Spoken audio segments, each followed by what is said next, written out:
La Guerra de los Mundos. Escrito por Herbert George Wells. Capítulo 5.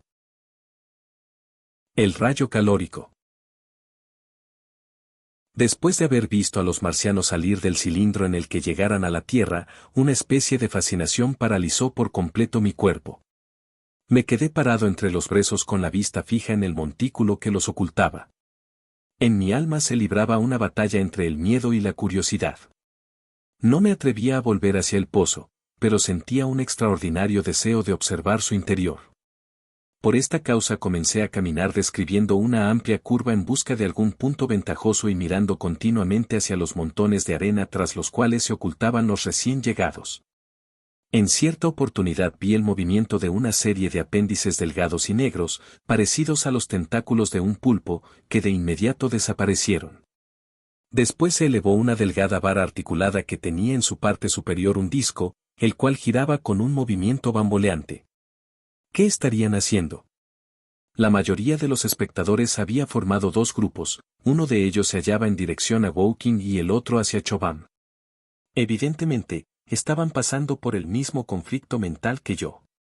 Había algunos cerca de mí y me acerqué a un vecino mío cuyo nombre ignoro. ¡Qué bestias horribles!, me dijo. Dios mío. ¡Qué bestias horribles!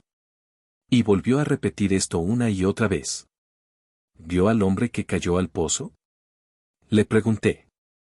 Mas no me respondió. Nos quedamos en silencio observando los arenales y me figuró que ambos encontrábamos cierto consuelo en la compañía mutua. Después me desvié hacia una pequeña elevación de tierra, que tendría 1 metro o más de altura, y cuando le busqué con la vista vi que se iba camino de Woking. Comenzó a oscurecer antes que ocurriera nada más.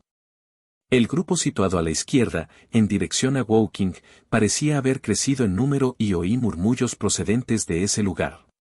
El que se encontraba hacia Chobham se dispersó. En el pozo no había movimiento alguno. Fue esto lo que dio coraje a la gente.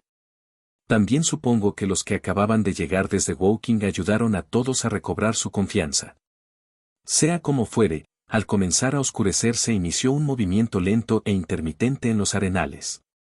Este movimiento pareció cobrar fuerza a medida que continuaba el silencio y la calma en los alrededores del cilindro. Avanzaban grupitos de 2 o 3, se detenían, observaban y volvían a avanzar, dispersándose al mismo tiempo en un semicírculo irregular que prometía encerrar el pozo entre sus dos extremos. Por mi parte, yo también comencé a marchar hacia el cilindro. Vi entonces algunos cocheros y otras personas que habían entrado sin miedo en los arenales y oí ruido de cascos y ruedas. Avisté de pronto a un muchacho que se iba con la carretilla de manzanas y gaseosas. Y luego descubrí un grupito de hombres que avanzaban desde la dirección en que se hallaba Orcel. Se encontraban ya a unos 30 metros del pozo y el primero de ellos agitaba una bandera blanca. Era la delegación. Se había efectuado una apresurada consulta, y como los marcianos eran, sin duda alguna, inteligentes, a pesar de su aspecto repulsivo, se resolvió tratar de comunicarse con ellos y demostrarles así que también nosotros poseíamos facultades razonadoras. La bandera se agitaba de derecha a izquierda. Yo me encontraba demasiado lejos para reconocer a ninguno de los componentes del grupo, pero después supe que Ogilvy, Stent y Henderson estaban entre ellos. La delegación había arrastrado tras de sí en su avance a la circunferencia del que era ahora un círculo casi completo de curiosos, y un número de figuras negras la seguían a distancia prudente. Súbitamente se vio un resplandor de luz y del pozo salió una cantidad de humo verde y luminoso en 3 bocanadas claramente visibles. Estas bocanadas se elevaron una tras otra hacia lo alto de la atmósfera.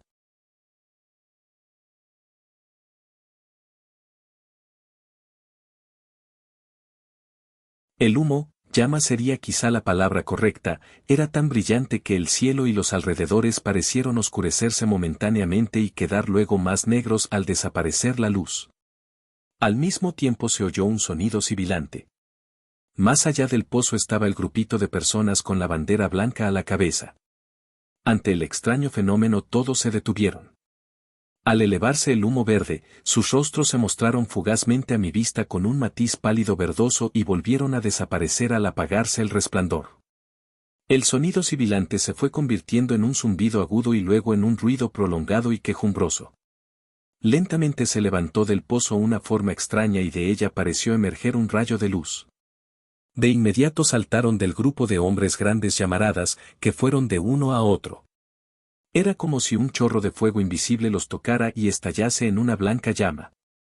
Era como si cada hombre se hubiera convertido súbitamente en una tea.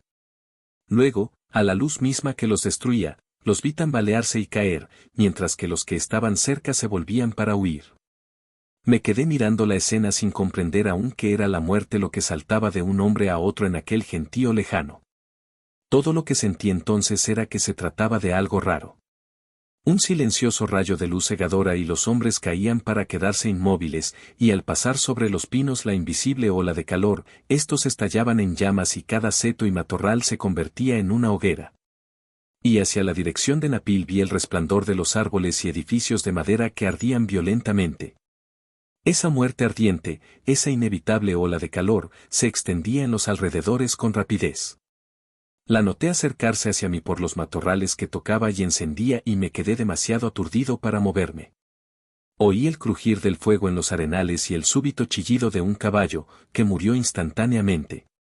Después fue como si un dedo invisible y ardiente pasara por los brezos entre el lugar en que me encontraba y el sitio ocupado por los marcianos. Y a lo largo de la curva trazada más allá de los arenales comenzó a humear y resquebrajarse el terreno. Algo cayó con un ruido estrepitoso en el lugar en que el camino de la estación de Woking llega al campo comunal. Luego cesó el zumbido, y el objeto negro, parecido a una cúpula, se hundió dentro del pozo perdiéndose de vista. Todo esto había ocurrido con tal rapidez, que estuve allí inmóvil y atontado por los relámpagos de luz sin saber qué hacer. De haber descrito el rayo un círculo completo es seguro que me hubiera alcanzado por sorpresa. Pero pasó sin tocarme y dejó los terrenos de mi alrededor ennegrecidos y casi irreconocibles. El campo parecía ahora completamente negro, excepto donde sus caminos se destacaban como franjas grises bajo la luz débil reflejada desde el cielo por los últimos resplandores del sol. En lo alto comenzaban a brillar las estrellas y hacia el oeste se veían aún los destellos del día moribundo. Las copas de los pinos y los techos de Orcel se destacaron claramente contra esos últimos resplandores en occidente. Los marcianos y sus aparatos eran ya completamente invisibles, excepción hecha del delgado mástil, en cuyo extremo continuaba girando el espejo. Aquí y allá se veían setos y árboles que humeaban todavía, y desde las casas de Woking se elevaban grandes llamaradas hacia lo alto del cielo. Con excepción de esto y el tremendo asombro que me embargaba, nada había cambiado. El grupito de puntos negros con su bandera blanca había sido exterminado sin que se turbara mucho la paz del anochecer. Hasta entonces no comprendí que me encontraba allí indefenso y solo. Súbitamente, como algo que me cayera de encima, me asaltó el miedo. Con un gran esfuerzo me volví y comencé a correr a tropezones por entre los brezos. El miedo que me dominaba no era un miedo racional, sino un terror pánico, no solo a causa de los marcianos, sino también debido a la tranquilidad y el silencio que me rodeaban. Tal fue su efecto, que corrí llorando como un niño. Cuando había emprendido la carrera ni una sola vez me atreví a volver la cabeza. Recuerdo que tuve la impresión de que estaban jugando conmigo y que en pocos minutos, cuando estuviera a punto de salvarme, esa muerte misteriosa, tan rápida como el paso de la luz, saltaría tras de mí, para matarme.